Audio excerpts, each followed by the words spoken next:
कथा सुनने की विधि भी कई प्रकार की हो जाती है। अब यहाँ पर गोकर्ण जी महाराज कह रहे हैं कि देखो कथा में 3 प्रकार के श्रोता होते हैं, एक श्रोता, एक सोता और एक सरोता।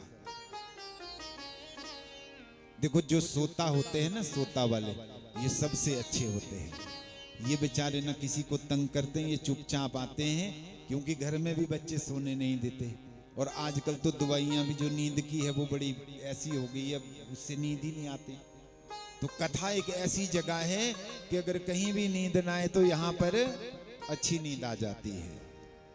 लेकिन सोता को भगवान नहीं मिलते हैं। दूसरे होते हैं सरोता। आपने देखा होगा पान की दुकान में देखा होगा, सुपारी को जिससे काटते हैं उसको सरोता कहते हैं।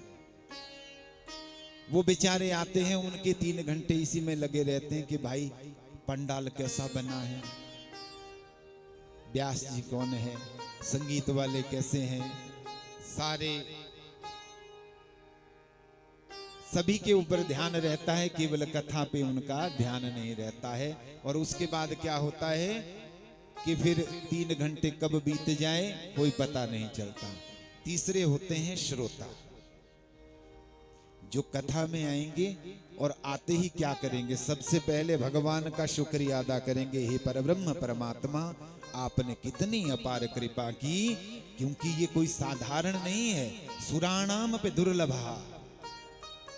आजकल तो हम परम सौभाग्यशाली है कि ये हमें अब जगह जगह सुनने के लिए मिलती है कथा।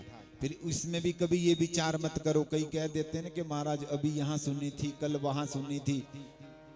जितनी बार सुनोगे उतनी बार कुछ नया लगेगा, लेकिन भाव के साथ जो आएंगे, क्योंकि ये जो ग्रंथ है ये रसिकों का और भावुकों का ग्रंथ है। यहाँ पर पढ़े लिखे की नहीं चलती है, जो पढ़ा लिखा होगा उसकी समझ में कुछ नहीं आएगा।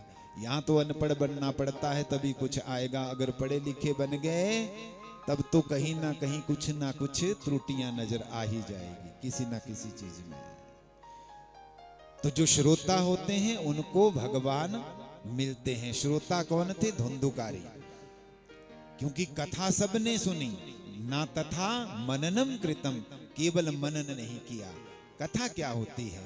कथा कान से नहीं सुनी जाती है, कथा को तो पिया जाता है, क्योंकि भागवत में इसे पिलाया गया है। ये शुकदेव जी द्वारा जो ये कथामृत है ये तो पीने वाली चीज है, सुनने वाली चीज नहीं है।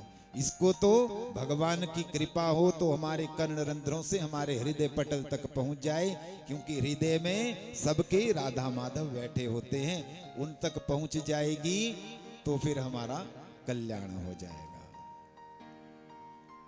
अब तो सारे जितने भी ये गांववासी थे, सब गांव वालों ने क्या किया कि अब दोबारा से हम कथा करवाएंगे और इस बार नहीं चूकेंगे। अब की बार चूके तो फिर रह जाएंगे। इस बार सारे गांव वालों ने वो कथा सुनी और फिर सबके लिए विमान आया और वो गोकर्ण जी महाराज के साथ गोलोक धाम को गए।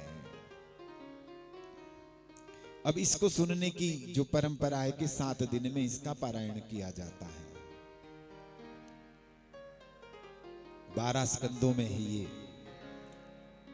और वेद व्यास जी द्वारा एक ऐसा अमृत परोसा गया जिससे ना जाने किस किस का कल्याण हुआ। अभी आप 7 दिनों में सुनेंगे।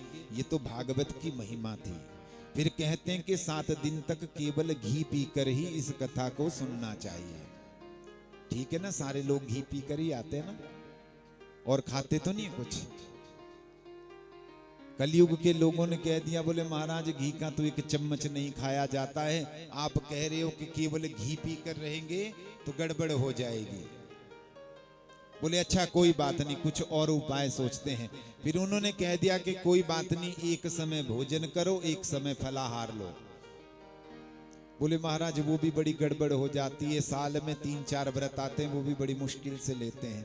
कोई ऐसा उपाय बताओ जिसमें सब कुछ हो जाए। तो इन्होंने एक सबसे बड़ा नियम बना दिया कि कोई बात नहीं, आप खूब भोजन करो। भोजन तो इसलिए नहीं किया जाता है क्योंकि सुस्ती ना पड़ जाए। और जब सुस्ती पड़ेगी तो फिर सो जाएंगे, श्रोता सोएंगे, उसको देखकर दूसरा तीसरा और सब सो गए, व्यास जी भी सो गए और कथा रह जाती है। इसलिए उन्होंने एक और नियम बना दिया कि भोजनम तुवरम मन्ये कथा श्रवण कारकम नोपवासो वरः प्रोक्तः कथा विघ्न करो यदि। भोजनम तु वरम मन्ये कथा श्रवण कारकम, कि कोई बात नहीं, 2 नहीं आप 3 बार भोजन करो, लेकिन कथा में बैठे रहो, कथा को सुनने का प्रयास करो।